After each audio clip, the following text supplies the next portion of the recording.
आऊज़ुबिल्लाहिमिनश्शैतानिर्रजीम बिस्मिल्लाहिर्रहमानिर्रहीम। हकीकत तो यह है कि हमने काफिर शब्द भी गलत समझा। आज जो सबसे बड़ी समस्या है, जैसा कि मुसलमानों के लिए कहा जाता है कि वो दूसरों के लिए काफिर शब्द का प्रयोग करते हैं, वो असल में उन मुसलमानों की गलत समझ पर आधारित धारणा के कारण है। इन मुसलमानों ने शब्द काफिर को इस्म यानी नाउन यानी संज्ञा समझा, जबकि हकीकत यह थी कि शब्द काफिर विशेषण यानी एडजेक्टिव है।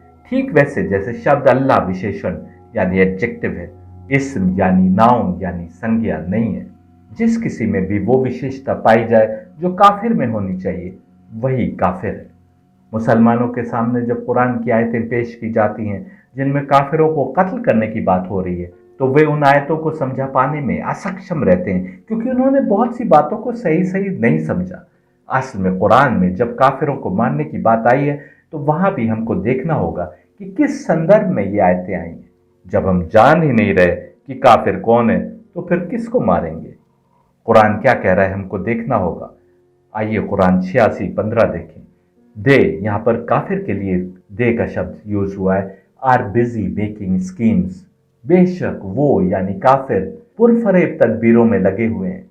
और अगली आयत यानी 16वीं आयत कहती है, and I am making a scheme, मैं अपनी तदबीर बना रहा हूं, मैं अपना प्लान बना रहा हूं।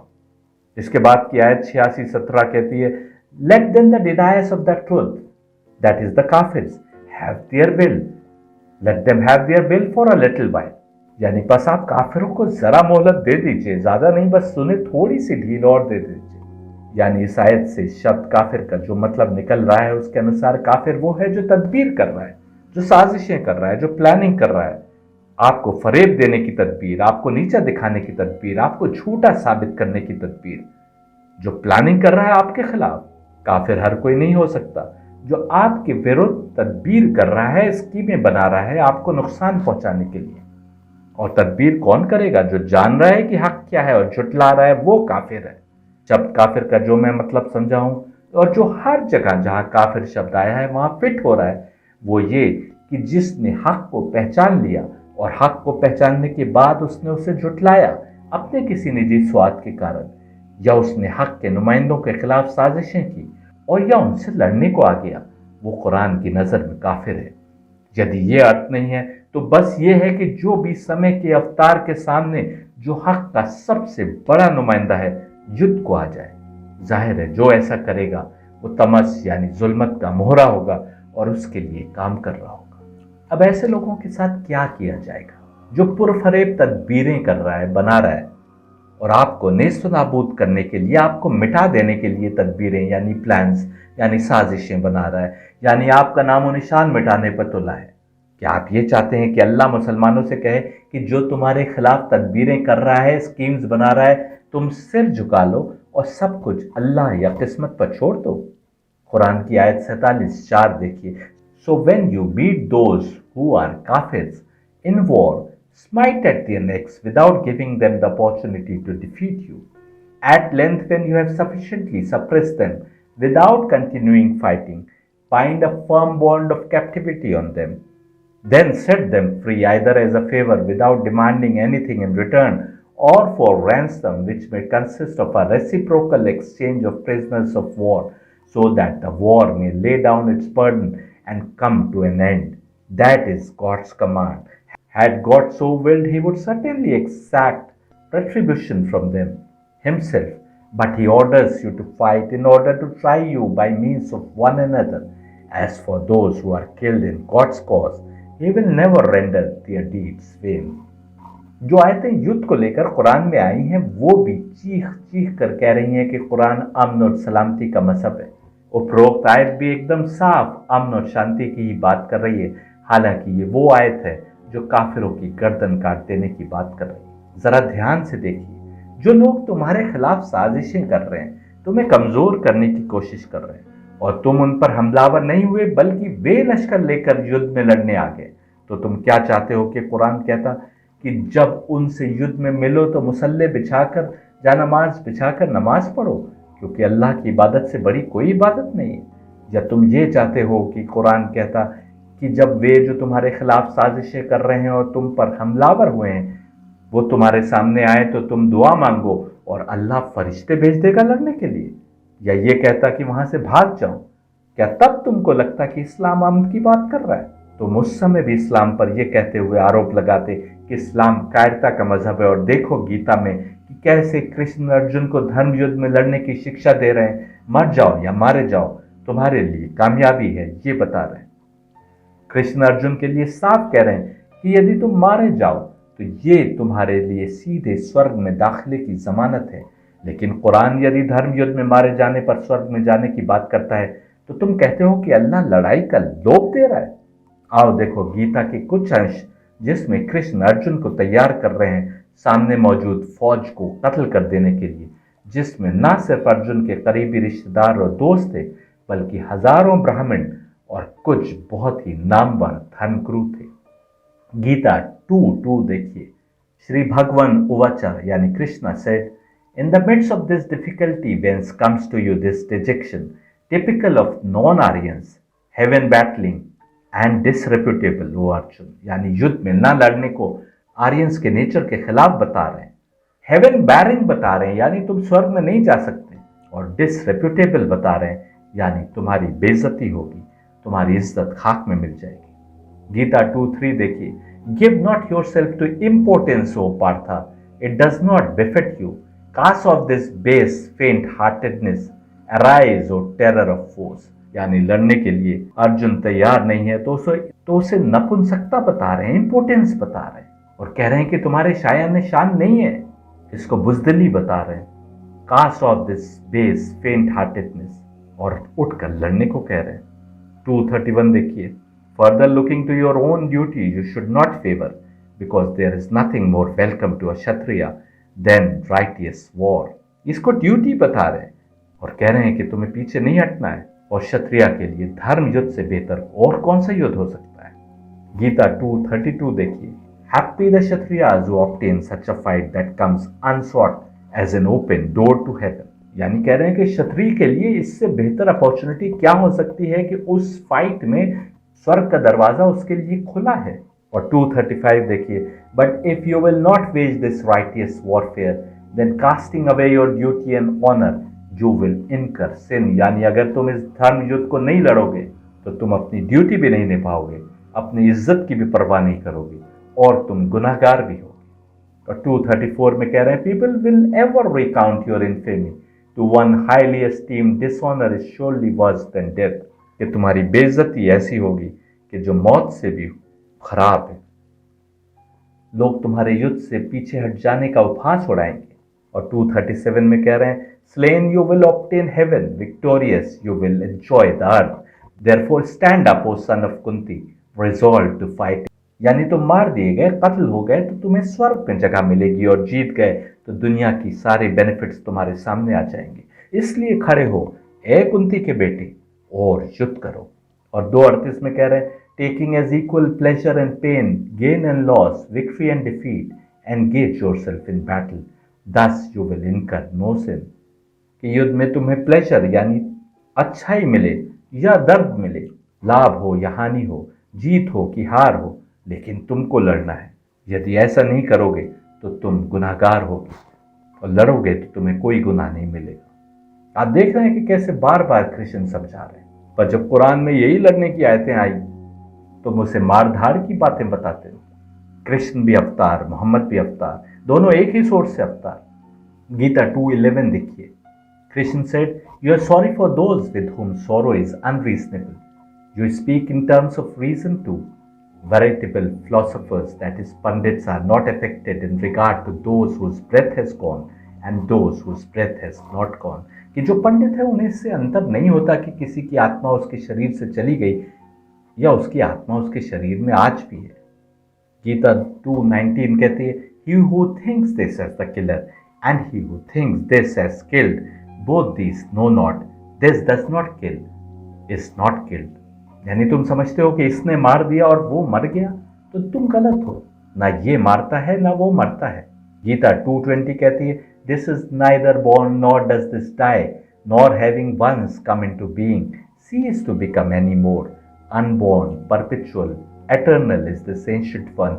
It is not killed on the killing of the body. ये एंशंट, ये हमेशा से है। ये ना तो पैदा होती है ना मरती है, और एक बार वजूद में आ जाने के बाद ऐसा नहीं होता कि इसका वजूद खत्म हो जाए। ये हमेशा से है और हमेशा के लिए एटर्नल, यानी जो हर जमाने के लिए है। और शरीर को मार देने से ये नहीं मरती।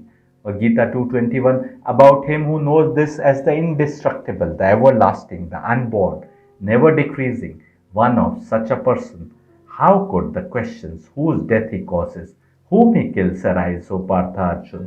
कि जो जानता है कि ये आत्मा इंडिस्ट्रक्टिबल है, यानी खत्म नहीं की जा सकती, द एवरलास्टिंग है, यानी हमेशा रहने वाली है, द अनबॉर्न, यानी जो कभी पैदा नहीं हुई और जो कभी छोटी कम नहीं होती, तो फिर ये सवाल कैसा कि किसने किसको मौत के घाट उतारा, किसने किसको मारा। उठो अर्जुन, उठो और लड़ाई करो, युद्ध करो। और Gita 2:22, as a man casting off his worn out garments assumes others that are new, likewise casting off bodies that are worn out, the embodied one takes to others that are new। जिस प्रकार एक आदमी कपड़े बदलकर दूसरे कपड़े पहन लेता है, ऐसे ही आत्मा एक शरीर से निकलकर उस शरीर से जो अब इस लायक नहीं रहा कि उसमें आत्मा रह सके, चाहे वो तलवार से कट गया है, चाहे वो बीमार हो गया है, या किसी भी कारण से अब उस शरीर में आत्मा नहीं रह सकती, तो वो निकलकर कोई दूसरा शरीर ले लेती है। और गीता 2:23 कहती है, weapons do not cut this, fire does not burn this, and water does not wet this, wind does not dry this. कि हथियार उसको काटते नहीं है, आग उसको जलाती नहीं है, पानी उसको गीला नहीं करता, और हवा उसको सुखाती नहीं है।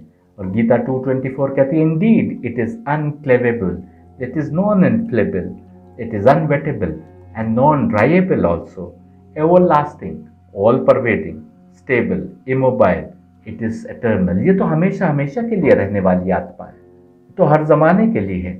ना आग इसे जला सकती है, ना पानी इसे गीला कर सकता है, और ना हवा इसे सुखा सकती है। गीता 2:25 देखिए, undefined is it, unthinkable is it, as non subject to change is it spoken of, therefore knowing it as such there is no reason for you to feel sorry for it. कि वो तो वैसे ही रहना है, वो बदलेगी भी नहीं, वो चेंज भी नहीं होगी। जब तुम ये जान रहे हो तो फिर तुम्हें किस बात का अफसोस है कि कुछ लोग मर जाएंगे युद्ध में। और गीता 2:26 कहती है, और again if you should hold this to be constantly ever born or is constantly ever dying, even then, O mighty armed Arjun, you have no reason to regret it। यानी तुम यदि समझते हो कि वो बार बार पैदा होती है जब जब किसी शरीर में आती है, या बार बार मरती है जब जब कोई शरीर छोड़ती है, तो किसी भी हाल में तुम्हें अफसोस करने के लिए, रिग्रेट करने के लिए कोई मकाम नहीं है, कोई कारण नहीं। और गीता 2:27 कहती है, in respect of any one born death is certain, and certain is birth likewise for any one dead, therefore regarding something inevitable you have no reason to feel any regret. यानी जो पैदा हुआ उसके लिए मौत आना ही है, और जो मर गया उसको दोबारा से जीना ही है, तो जो हो नहीं है उसको लेकर किस बात का अफसोस। तुम्हारे पास कोई कारण नहीं अफसोस करने का, ऐसा कृष्ण कह रहे हैं अर्जुन से। और गीता 2:28 देखिए, beings have an unmanifested origin and manifested middle states, O Bharat Arjun, and again unmanifested termination, where is room for plaint hearing. कि हर हस्ती, हर बीइंग, हर वजूद रूहानी तरीके से पैदा हुआ, उसकी रूह थी, आत्मा थी, शरीर नहीं था। और फिर मैनिफेस्टेड मिडिल स्टेट आया, यानी वो स्टेट आया जिसमें वो मैनिफेस्ट था, यानी वो जी रहा था, वो शरीर के साथ था। और फिर सब आत्मिक स्टेट में वापस बदलेंगे, वहीं पर अंत होगा। तो फिर इसमें परेशान होने की क्या बात। और गीता 2:30 कहती है, this embodied one within the bodies of all is ever immune to killing Arjun, therefore in respect of any being you have no reason for regretting। यहाँ भी वही बात हो रही है कि तुम इस आत्मा को जिसने बॉडी ले ली उसको कभी भी नहीं मार सकते, तो फिर क्या कारण है कि तुम अफसोस कर रहे हो। और गीता 2:31 कहती है, further having regard also for the pattern of behaviour natural to you swadharma, there is no reason for vacillation, for there could be nothing more meritorious than war that is right for a true fighter. कि कि इससे बेहतरीन युद्ध क्या हो सकता है, जो राइटियस है, जो हक के लिए है, जो किसी अवतार के कहने पर लड़ा जा रहा है। उस अवतार के कहने के ऊपर यदि कुछ लोग मौत को गले लगाने को तैयार हो गए, तुम परेशान होते हो। गीता 2:32 देखिए, true warriors that is kshatriyas have reason to be happy too. O Partha, Arjun, to have the chance of such a war presenting itself unsought before them as an open door to heaven. यानी सच्चे योद्धा के लिए तो बड़े खुशी का मकाम है ऐ अर्जुन, कि उनके सामने ऐसा युद्ध आया है कि जिसमें मरने पर उनको सीधे स्वर्ग का दरवाजा खोला मिलेगा। और गीता 2:33 देखिए, if on the other hand you will not take to this battle which conforms to the requirements of righteousness that thwarting what is consistent with your own nature and your good repute, you will become involved in evil. Evil की तरफ यदि तुम इस युद्ध में नहीं लड़ोगे तो तुम गुनाहगार होगे, तुम बुराई के रास्ते पर होगे, क्योंकि ये युद्ध राइटियसनेस के मार्ग का युद्ध है, ये धर्म युद्ध है, ये हक और बातिल का युद्ध है, ये सच और झूठ का युद्ध है, सत्य और असत्य का युद्ध है। गीता 2:34 देखिए, living beings will also pronounce a never-ending verdict of calumny on you, and to one used to honor, dishonor is worse than death। कि तुम्हें बेइज्जती मिलेगी, तुम्हें लोग बुरा भला कहेंगे इसलिए कि तुमने युद्ध में हिस्सा नहीं लिया, और तुम तो इज्जत के रास्ते पर चलने वाले हो, क्यों बेइज्जती के रास्ते को अपना रहे हो। और गीता 2:35 देखिए, the great car generals will look upon you as quitting the battle from fear and having been honourably looked upon by them, You will be held in derision। तुमको गिरी हुई नजर से देखेंगे वो योद्धा जो युद्ध में हिस्सा लेते हैं। गीता 2:36 कहती है, those against you will speak of you in unspeakable terms, scorning your ability। What pain could there be keener than this। से हर तरीके से कृष्ण तैयार कर रहे हैं अर्जुन को कि उठो उठो और लड़ने को चलो, उठो और मार दो सामने वालों को, कत्ल कर दो उनको। लोग तुम्हारा मजाक उड़ाएंगे, उपहास उड़ाएंगे, ऐसे ऐसे शब्द बोलेंगे जो तुम सुनने के आदी नहीं हो। गीता 2:37 कह रही है, dying you will attain heaven और winning you will have the enjoyment of earth. Therefore arise O Kaunteya Arjun, making up your mind to fight. कि मर जाओगे तो तुम्हें स्वर्ग मिलेगा और जीत जाओगे तो दुनिया के सारे लाभ तुम्हारे कदमों में आ जाएंगे। इसी कारण से उठो है अर्जुन, अपना मन बनाओ लड़ने के लिए। और गीता 2:38 कहती है, equalizing both pleasure and pain, both gain and loss, both victory and defeat, enter wholly into battle, thus you will avoid sin। कि जीत और हार की चिंता छोड़ो, लाभ और हानि की चिंता छोड़ो, सुख और दुख की चिंता छोड़ो, बस पूरी तरीके से युद्ध में अपने को झोंक दो, और यदि नहीं करोगे तो तुम गुनाहगार होगे। आपने देखा कि कैसे कृष्ण तरह तरह से अर्जुन को समझा रहे हैं कि क्यों सामने वालों को मारना आवश्यक है, जबकि गीता के प्रारंभ में अर्जुन अनेक कारण बताते हैं कि क्यों उनका लड़ना गलत है। कृष्ण ने अर्जुन को ऐसे कारण बताए कि अर्जुन लड़ने को तैयार हो गए। बाइबल में भी जगह जगह दाऊद और सुलेमान जैसे नबियों के युद्ध करने और मारने काटने के किस्से मौजूद है। जैसा मैं दिखा रहा हूँ, परमात्मा का अवतार आता ही है धर्म को स्थापित करने और अधर्म का नाश करने। यदि इस्लाम पर हिंसक होने के आरोप लगते हैं तो इसके जिम्मेदार वो मुस्लिम शासक भी हैं जो अपने को मुसलमानों का खलीफा कहते थे और जिहाद और काफिर के माने को अपने हित में इंटरप्रेट करके दूसरों की ज़मीनों और दौलत पर कब्जा करने की नीयत से युद्ध करते थे। इन खलीफाओं ने अपने हित के कारण कुरान की शिक्षा को इंटरप्रेट करवाया, जिसके कारण आज दुनिया भर में मुसलमान जलील और रुस्वा हो रहे हैं। मुसलमानों को कुरान की असली समझ पर आना होगा यदि वो चाहते हैं कि दुनिया वाले उन्हें इज्जत की नज़र से देखें, नहीं तो फिर दूर नहीं कि मुसलमानों का दाना पानी कम हो जाएगा। कुरान की जो आयत हमने पेश की 47:4, वो कह रही है कि जब युद्ध के मैदान में तुम्हारा मुकाबला काफिरों से हो, यानी उनसे जो कुरान की शिक्षा को झुठलाते हैं और तुम्हारे खिलाफ साजिश करने में लगे हैं, तो उनकी गर्दनें उड़ा दो और उनके सामने कमज़ोर न पड़ो, यहाँ तक कि जब तुम युद्ध में हालात पर काबू पा लो और जिन लोगों को तुम कैदी बनाने में कामयाब हुए हो उनको पूरी तरह जकड़ लो, यानी उन्हें मजबूती से कैद कर लो। अब अर्जुन से यदि कृष्ण लड़ने को कह रहे हैं तो क्या अर्जुन सामने वालों की गर्दनें नहीं उड़ाएंगे? क्या अपने तीरों का निशाना उनके दिलों पर नहीं लेंगे? समझने की बात यह नहीं है कि मारने को कहा जा रहा है कि मर जाने को कहा जा रहा है। समझने की बात यह है कि हुक्म कौन दे रहा है। हुक्म वो दे रहा है जो अवतार है उस सोर्स का जिस सोर्स से कृष्ण भी अवतार थे, ऐसा हमारा मानना है। मैंने आपसे कहा था ना कि कुरान की जो आयत गर्दन मारने की बात कर रही है वो दरअसल अमन और शांति की सबसे बड़ी संदेशवाहक है। जो लोग कैदी बना लिए गए हैं उनके लिए ये आयत नहीं कहती कि उनको कत्ल कर दो या जबरदस्ती मुसलमान बना लो, बल्कि कहती है कि उन्हें छोड़ दो, या तो एहसान करके बिना कुछ भी बदले में मांगते हुए, या कुछ मुआवजा लेकर, यहाँ तक कि युद्ध करने वाली मुखालिफ फौज अपने हथियार रखते, यानी सुलह और अमन का ऐलान करते, या अपनी हार मान ले। यही हुक्म है। और अगर अल्लाह चाहता तो उनसे बिना युद्ध के इंतकाम ले लेता, मगर उसने ऐसा नहीं किया ताकि हम में से बास को बास के माध्यम से आजमाए। और जो लोग अल्लाह की राह में कत्ल कर दिए गए तो वो उनके इस कर्म को हरगिज़ बेकार नहीं जाने देगा। क्या यही बात गीता नहीं कर रही? वो लोग जो साजिशें करते हुए तुम पर हमलावर हुए थे, अब युद्ध में तुम्हारी जीत हो गई है तो अब कुरान कह रहा है कि उनको छोड़ दो। अगर युद्ध में तुम्हारी जीत नहीं होती तो क्या वो तुम्हें छोड़ते? अब आप स्वयं आकलन कीजिए कि यह आयत अमन और इंसाफ की बात कर रही है या हिंसा की। जो तुमसे लड़ने के लिए आ गए उनसे लड़ो, उनकी गर्दनें काट दो। आप कहेंगे कि ये कहाँ कहा जा रहा है कि वो लड़ने को आए हैं, केवल लड़ाई की बात हो रही है। लेकिन इसी आयत का अगला हिस्सा देखिए जिसमें कहा जा रहा है कि अगर अल्लाह चाहता तो उनसे बिना युद्ध के इंतकाम ले लेता, मगर उसने ऐसा नहीं किया क्योंकि वो चाहता है कि कुकर्मियों को अच्छे कर्म वालों से आजमाए।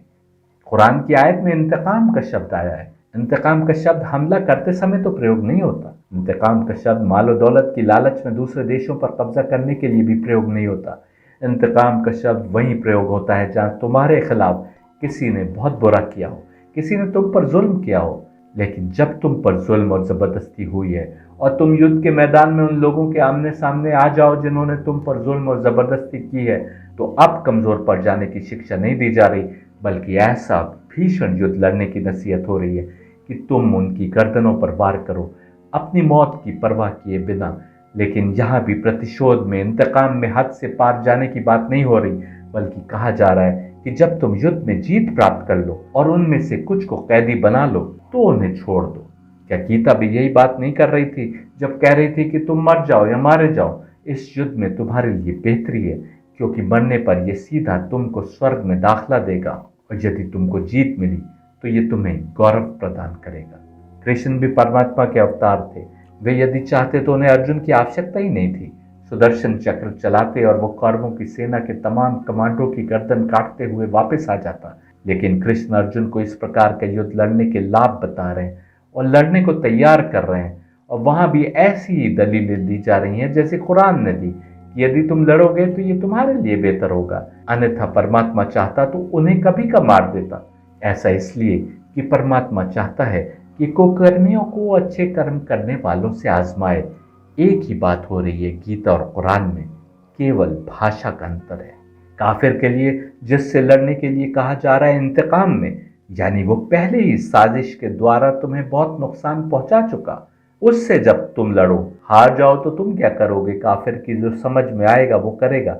यदि तुम जीत जाओ तो अल्लाह कह रहा है कि उन्हें छोड़ दो, यानी ये नहीं कि जो प्रिजनर्स ऑफ वार हैं उन पर किसी प्रकार का जुल्म करो या उन्हें मारो या कत्ल करो। छोड़ दो, या तो एहसान के तौर पर कुछ भी मांगे बिना उन्हें छोड़ दो, या उनसे बदले में कुछ लेकर, जैसे बदले में अपने कैदियों को वापस मांग लो या कोई और मुआवजा ले लो। इसकी तुम्हें इजाज़त है ताकि युद्ध का खात्मा हो सके। उन्होंने साजिशें भले ही की थी, लेकिन तुम अल्लाह की खातिर बस तब तक ही लड़ सकते हो जब तक दुश्मन तुमसे लड़े, और ये लड़ाई भी इसलिए है कि शांति स्थापित हो जाए, वॉर फॉर पीस। अब यह देखना है कि कैदियों को छोड़ने के बदले में अवतार मोहम्मद क्या मुआवजा लेते थे। जिन लोगों ने मक्का की जिंदगी में अवतार मोहम्मद और उनके साथियों पर हर प्रकार के जुल्म किए थे और वे मदीना में भी चैन से नहीं बैठने दे रहे थे, बल्कि साजिशें कर रहे थे और हमलावर हो रहे थे, अब जब वे कैदी बना लिए गए तो अवतार मोहम्मद का उनके साथ क्या सलूक था? वो कहते थे कि यदि तुम पढ़े लिखे हो तो मुसलमानों में से किसी एक को पढ़ा दो और तुम आज़ाद हो। अगर कुरान कह रहा है कि उनसे मुआवजा भी ले सकते हो तो वो ऐसे मुआवजा लिया करते थे। कुरान में जब कहा जा रहा है कि ये अल्लाह की तरफ से हुक्म है तुम्हारे लिए, तो उस हुक्म की पासदारी वो ऐसे किया करते थे। ये है इस्लाम की शिक्षा। मुसलमान का अर्थ है complete surrender to the will of God. और इस्लाम युद्ध में भी अपने जज्बात पर काबू रखने की बात कर रहा है। युद्ध में तो कमांडर्स अपने फौजियों का गुस्सा बढ़ाते हैं उनको जोश दिलाने के लिए। यदि दिल में नफरत नहीं भी है सामने वाले के लिए तो नफरतें बढ़ाते हैं। यही कारण है कि इस्लाम आने से पहले भी और बाद में भी हम देखते हैं कि कितने ही जालिम बादशाह प्रिजनर्स ऑफ वॉर को कत्ल कर दिया करते थे, क्योंकि युद्ध के दौरान ऐसे ही गुस्सा भर दिया जाता था सिपाहियों में। आवाम पर डर बैठाने के लिए बहुत सारे जुल्म किया करते थे। जब फौजें घोड़ों पर चल रही हों तो उस समय कैदियों को साथ लेकर चलने का अर्थ था कि उन्हें खाना पिलाना, उनकी चौकसी करना। मंगोल तो जिस किले वाले भी उनके आने पर किले का दरवाजा नहीं खोलते थे और उन्हें युद्ध लड़कर किले पर अपना कब्जा जमाना पड़ता था, वहां मारकाट, लूटमार, औरतों की बेहुरमती करना अपना हक समझते थे। ऐसे भी उदाहरण मिलते हैं कि किसी शहर पर कब्जा करने पर 100 साल के बूढ़े से लेकर पैदा हुए बच्चों को और औरतों तक को मार दिया जाता था।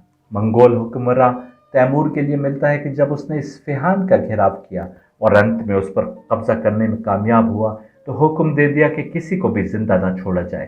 कहते हैं कि नए पैदा हुए बच्चों से लेकर गर्भवती औरतों को भी कत्ल करने के लिए फौजें शहर में घुस गईं। जब किसी औरत का पेट फाड़ा जाता तो उनके पेट से हरी खाई हुई पत्तियां निकलती थीं, क्योंकि शहर पर घेराव के दौरान ये लोग पत्तियां खाने पर मजबूर हो गए थे। तैमूर भी कहने को तो मुसलमान था, जिनको कत्ल कर रहा था वो भी मुसलमान थे। मुगल हुक्मरान अपने को इसी तैमूर का वंशज होने पर गर्व करते थे। यही इस बात का सबूत है कि उनका इस्लाम से जुड़ाव किस हद तक था।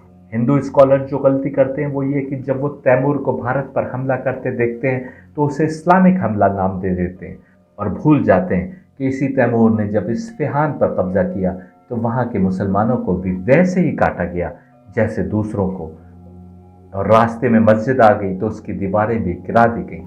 आज के पाकिस्तानी मुसलमान भी इस्लाम की असल समझ से दूर हैं। इसका एक सबूत ये भी है कि ये तैमूर और नादिर शाह जैसे जालिम बादशाहों को अच्छी नज़र से देखते हैं। बाबर ने भारत पर हमला किया तो किसी हिंदू राजा से लड़ने नहीं आया, बल्कि इब्राहिम लोदी से। और भारत आने से पहले बाबर जिनसे लड़ रहा था वे भी मुस्लिम ही थे। उज्बेकिस्तान में जिस रियासत का हाकिम उसका बाप था और बाप के मरने पर उसके भाइयों ने हुकूमत पर कब्जा कर लिया, वो सब भी मुसलमान थे। इन सब का कुरान और अवतार मोहम्मद की शिक्षा से कोई नाता नहीं था। ये तो दरअसल कुरान और अवतार मोहम्मद की रुसवाई का कारण बने और आज तक बन रहे हैं। कुरान की शिक्षा हमला करने और निर्दोष को कत्ल करने की तो हरगिज़ नहीं है, बल्कि यदि तुम पर जुल्म हुआ भी है और उस जुल्म करने वाले से युद्ध की नौबत आ जाए तो तुम उस समय तक ही उससे लड़ सकते हो जब तक वे सामने लड़ रहा है। वे हथियार डाल दे तो तुम उन्हें कत्ल नहीं कर सकते, तुम उन पर खाना पानी बंद नहीं कर सकते। वे यदि पीठ दिखाएं और भागने लगें तो भी तुम भागते हुओं पर हमला नहीं कर सकते। तुम जो युद्ध में मारे गए उनके शरीर के साथ कोई बेहुरमती नहीं कर सकते। और यदि युद्ध में तुम्हारी जीत हो तो तुमसे कहा जा रहा है कि जब तुम्हें लगे कि जंग अंजाम को पहुंची तो युद्ध बंदियों को आज़ाद कर दो। कुरान तो ये भी नहीं कह रहा कि तुम उन्हें मुसलमान बना लो तब आज़ाद करो। ऐसे मुसलमान किस काम के जो जोर ज़बरदस्ती से इस्लाम में लाए गए हों। बस अब आज़ाद कर दो। यदि तुम्हारे दिल में ये डर है कि आज़ाद करोगे तो फिर ये तुम्हारे खिलाफ दोबारा से फौज कशी करने आ जाएंगे, तो भी तुम उन्हें गुलाम बनाकर रख सकते हो जैसे रखने का अवतार मोहम्मद ने हुक्म दिया है, लेकिन कत्ल नहीं कर सकते सिवाय उनके जिनके बहुत बड़े गुनाह हैं। इस्लाम को सैबोटैज करने में जिन लोगों ने सबसे बड़ा काम किया ये वे थे जिन्होंने फतेह मक्का के समय, जब उनके पास कोई चारा नहीं था और देख रहे थे कि अब मुसलमान संख्या में इतने हो गए हैं कि उनको समाप्त नहीं किया जा सकता, तो चातुर्यपूर्ण नीति अपनाते हुए इस्लाम में दाखिल होने का ऐलान कर दिया। इन्होंने पिछले 20-22 वर्षों में हर मुमकिन कोशिश की थी इस्लाम का गला घोट देने की। हर प्रकार से नए मुसलमानों पर जुल्म किए थे, कितनों को मार ही डाला था। लेकिन जब अवतार मोहम्मद की ओर से आम माफ़ी का ऐलान हो गया और इस्लाम के सबसे बड़े दुश्मनों को भी आज़ाद छोड़ दिया गया तो इन्होंने इस्लाम अपना लेने में बेहतरी समझी। वो इसलिए कि अवतार मोहम्मद की शिक्षा भी कृष्ण के समान यही थी, जीतना आवश्यक नहीं है, उस सत्य मार्ग पर चलते रहना आवश्यक है। फिर तुम युद्ध में जीतो या हार जाओ और मारे जाओ, दोनों ही सूरत में तुम्हारे लिए बेहतरी है।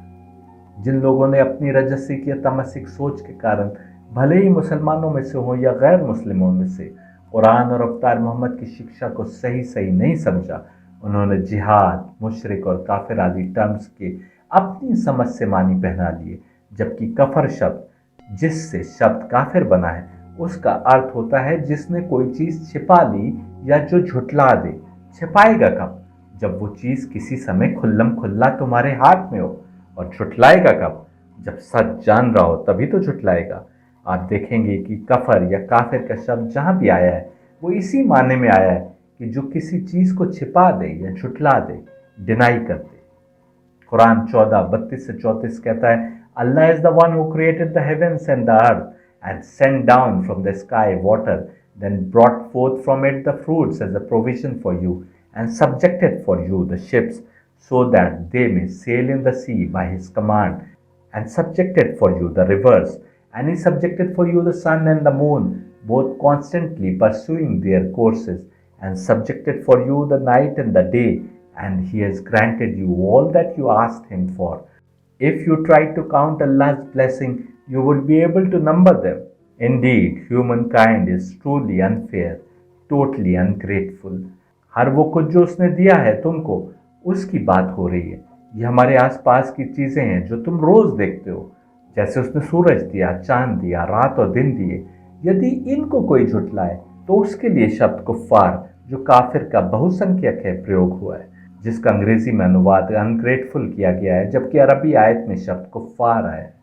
साफ है कि जो तुम देख रहे हो और जान रहे हो और फिर उसको झुठला रहे हो, उसके लिए शब्द काफिर प्रयोग हुआ है। यहूदियों को तो मुसलमान अहल किताब समझते हैं, काफिर नहीं समझते, लेकिन एक जगह उनके लिए भी कुरान में काफिर शब्द प्रयोग हुआ है।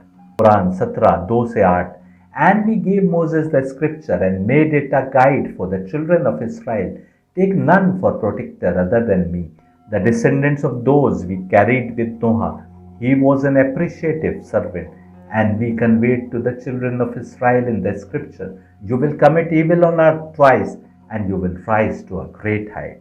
जब यहूदियों को सत्य और असत्य की शिक्षा दे दी गई और अल्लाह ने मूसा की ओर किताब भेजी जो कि बनु इसराइल की रहनुमाई की खातिर आई थी, जिसमें लिखा था कि हमारे अलावा किसी को अपना संरक्षक न जानो, और उन्हें बता दिया कि तुम जमीन पर 2 बार बड़ी बुराइयों में डूब जाओगे और तुम बड़ी ऊंचाइयों तक पहुंचोगे।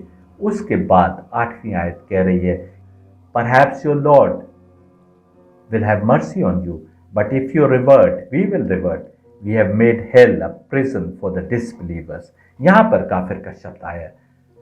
और अगर तुमने फिर वही तर्ज अमल इख्तियार किया, यानी सब कुछ बता देने के बाद तुम फिर पलट गए, तो हम भी वही अजाब दोबारा करेंगे। और हमने दोज़ख को, नर्क को काफिरों के लिए कैद खाना बना दिया है। यानी जो नेमतें उसने उनको दे रखी हैं, जिनके बारे में उन्हें बता दिया गया था, उन नेमतों को देखते और जानते हुए यदि कोई झुठला रहा है तो वो कुरान के हिसाब से काफिर है। एक जगह तो कुरान का भेजने वाला अल्लाह अपने लिए ही कफर का शब्द प्रयोग करता है, जो साबित करता है कि यह विशेषण है। इसके बावजूद उन लोगों का क्या किया जाए जो काफिर शब्द को नेगेटिव शब्द के रूप में या संज्ञा के रूप में पेश करते। कुरान 21:94 कह रही है, Whoever does any deed of good and righteousness, being a true believer, his endeavor will not be left unrewarded in ingratitude. We are keeping the record of every good deed of his in his favor, without the least being neglected.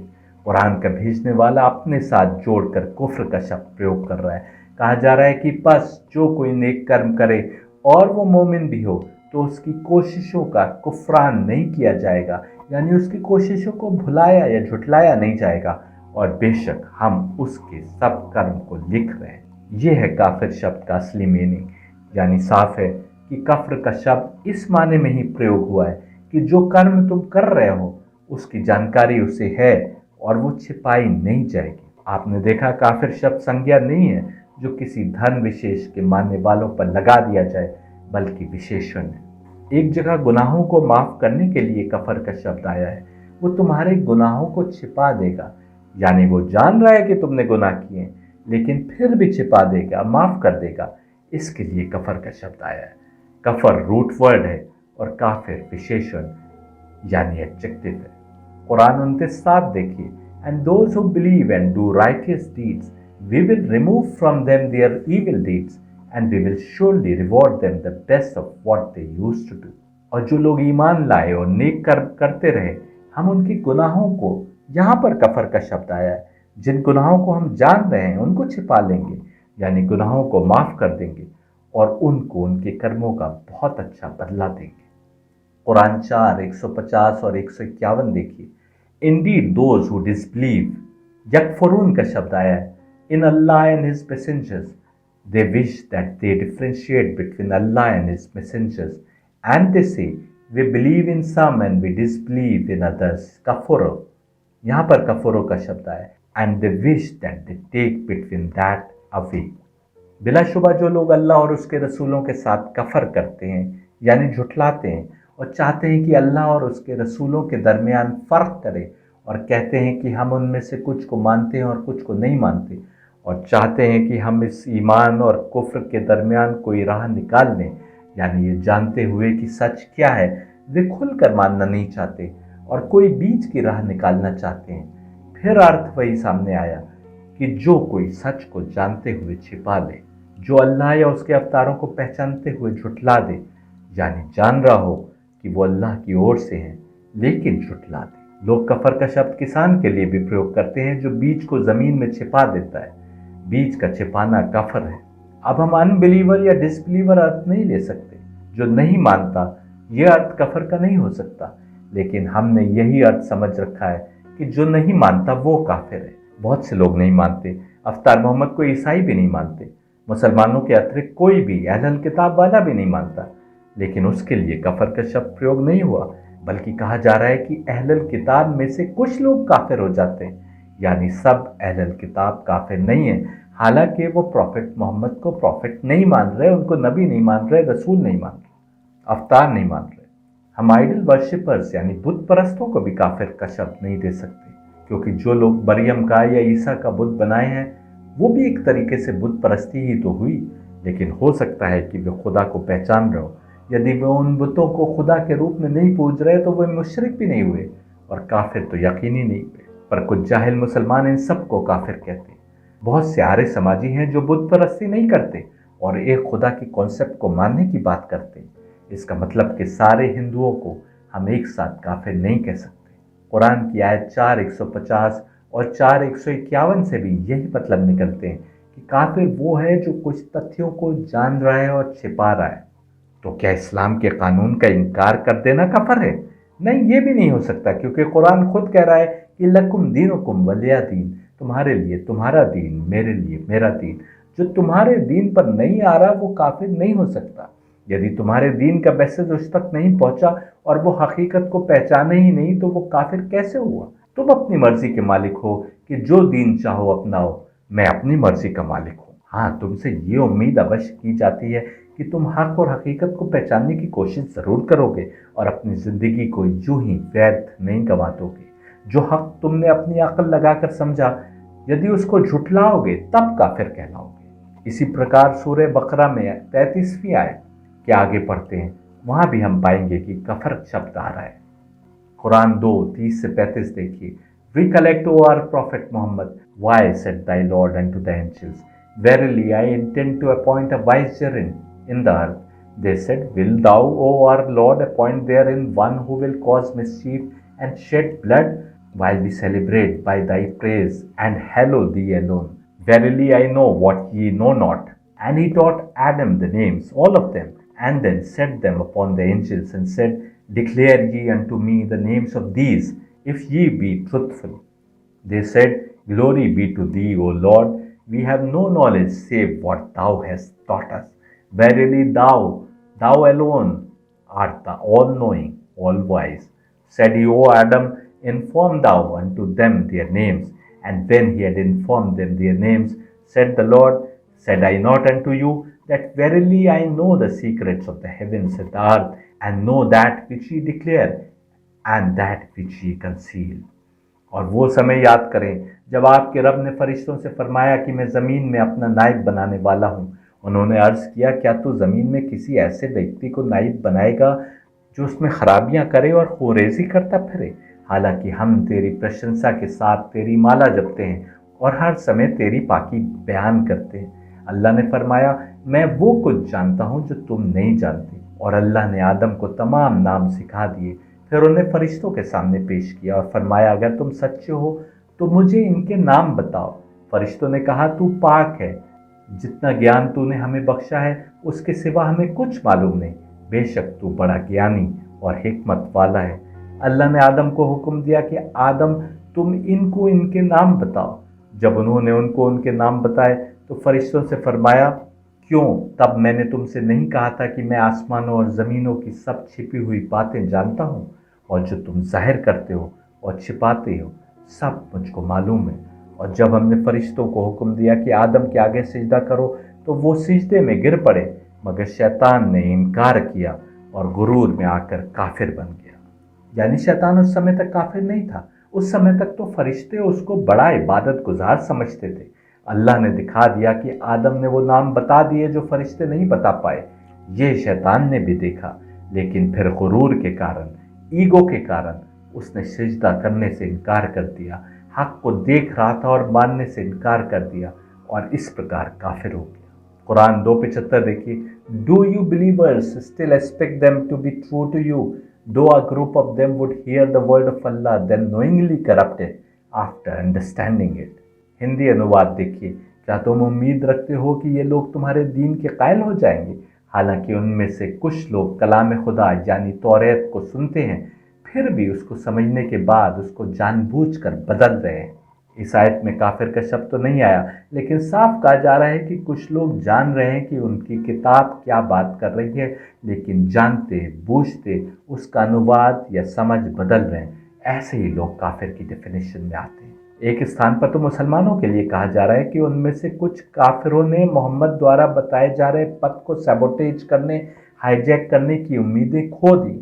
ये उन लोगों के लिए कहा जा रहा है जिनके सामने अवतार मोहम्मद ने गदीर का पैगाम पेश किया था कि जिसका मैं मौला हूँ उसका अली मौला है। कुरान 5:3 कहती है, today the kafirs have given up all hope of undermining your faith, so do not fear them, fear me. Today I have perfected your faith for you, completed my favour upon you and chosen Islam as your way. Ghadir वो स्थान था जहाँ दूर दूर तक जमा लोगों में बस मुसलमान ही थे जो हद से पलट रहे थे। उनमें से भी काफिर कहा जा रहा है कुछ लोगों को। आपने काफिर के अर्थ कुरान से समझ लिए। सवाल ये उठता है कि यदि एक ही रास्ता हर जमाने में बताया जा रहा था तो ऐसे भी तो लोग होंगे जो वेद को सुनते होंगे और उसका अनुवाद या समझ बदल देते होंगे। यानी संस्कृत स्क्रिप्चर्स में भी शब्द काफिर का कोई पैरेलल वर्ड तो अवश्य होगा। संस्कृत में भी ये शब्द मौजूद है और वहां भी संज्ञा नहीं है। आताइना के नाम से शब्द प्रयोग हुआ है। जो धर्म को जानते हुए उससे अलग हो जाए, जो साजिशें करे, जो धर्म पर चल रहा है और धर्म को छोड़ दे, वो आताइना है। ये पैरेलल वर्ड है काफिर का यदि आप सनातन स्क्रिप्चर्स को देखें। और मनुष्य स्मृति कहती है, किल द आताइना एट साइट, या आताइना को देखते ही मार डालो। यानी सत्य को पहचानते हुए झुटलाना अल्लाह की नजर में बड़ा गुनाह है। अगर कोई व्यक्ति हक को जानते हुए छिपाए, वो आताइना है, वो काफिर है। लेकिन अवतार मोहम्मद बता रहे हैं कि काफिर या आताइना केवल वह नहीं है जो सच को जानते हुए छिपाए। यदि कोई केवल सच को जानते हुए छिपा रहा है तो उसे कत्ल नहीं किया जा सकता। अवतार मोहम्मद के ज़माने में एक व्यक्ति था जो मुसलमान हो गया। अवतार मोहम्मद ने उसे हदीसें लिखने पर लगाया, लेकिन वो वापस अपने पुराने धर्म पर पलट गया। उसको कत्ल करने का अवतार मोहम्मद ने हुक्म नहीं दिया, हालांकि वो कहा करता था कि मोहम्मद कुछ नहीं जानते, जो कुछ मैं लिख दिया करता था वही कुरान समझा जाता था। कत्ल जब ही किया जा सकता है जब वो साजिशें करे और तुमसे लड़ने को आ जाए। आताइना का शब्द गीता में भी प्रयोग हुआ है और साफ दिख रहा है कि अर्जुन को भी पता था कि सामने जो लोग लड़ने आए हैं वो आताइना है। कौरवों के लिए जो कृष्ण से लड़ने आए थे, उनके लिए अर्जुन पूछते हैं कि इन आताइना को मारकर हमें क्या मिलेगा। गीता 1:36 देखिए, Having killed the sons of Dhritarashtra, what delight can there be for us, O Janardhan, यानी Krishna? Only sin would come to us for killing this Attaina. इसको ट्रांसलेट करते हुए इंग्लिश में लिखा गया है, marauding rabble, desperate men, desperados या felons. हे जनार्दन, धृतराष्ट्र के पुत्रों की हत्या करके हमें क्या प्रसन्नता होगी? इन आत्ताइनों को मारकर तो हमें केवल पाप ही लगेगा। इसका सबसे बेहतरीन अनुवाद होगा काफिर, वे लोग जो न केवल हक को जुटला रहे हैं बल्कि हक की आवाज को दबाने की खातिर फितना फैला रहे हैं, चालें चल रहे हैं हमलावर होने की कोशिश में लगे हैं। यदि आप गीता आगे पढ़ेंगे तो आप देखेंगे कि कृष्ण ने न केवल सामने वालों को मानने की नसीहत करी, बल्कि जो बीच में खड़े तमाशा देख रहे थे, न इधर के थे न उधर के, उनसे भी कहा कि बीच का कोई रास्ता नहीं है, या इधर आ जाओ या फिर तुम उधर के हो और तुम कत्ल कर दिए जाओगे। कृष्ण उस समय परमात्मा का जमीन पर अवतार थे। ये लोग कृष्ण से लड़ने आ गए थे और कृष्ण उनको कत्ल करने का हुक्म देते।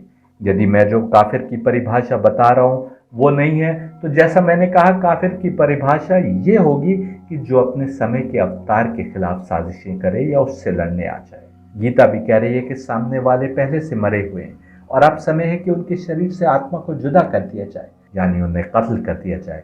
और कुरान भी कुछ लोगों के लिए कह रहा है कि ये अंधे, गूंगे, बहरे हैं, ये मरे हुए हैं और अब इन तक हिदायत नहीं पहुंच सकती, यानी इनकी आत्मा इस लेवल तक नीचे गिर चुकी है कि अब उसकी वापसी मुमकिन नहीं। ऐसे लोगों के लिए गीता भी कहती है कि उनको मारना बस ऐसा है जैसे एक फॉर्मेलिटी निभाई गई हो। और कुरान भी कह रहा है कि यदि भी हमलावर हो तो तुम पीछे ना हटो और बढ़ चढ़कर उनकी गर्दनों पर हमला करो।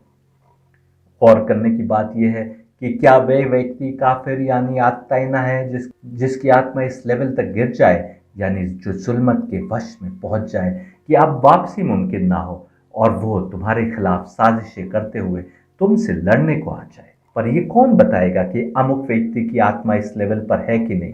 केवल वही बताएगा जो अपने समय का अवतार हो। जब तक हमारे बीच कोई अवतार ना हो, हम मौत देने के कानून को अपने हाथ में नहीं ले सकते। इस सीरीज के अगले लेक्चर में हम उन 25 कुरानी आयतों को एक एक करके लेंगे जो व्हाट्सएप मैसेज के लेखक ने दी हैं और देखेंगे कि क्या असल में कुरानी आयतों के वही मायने हैं जो लेखक ने बताए हैं, या लेखक केवल बीच बीच से कुरान की कुछ आयतों को उठाकर हिंदुओं को कुरान के खिलाफ भ्रमित करने की कोशिश कर रहा है।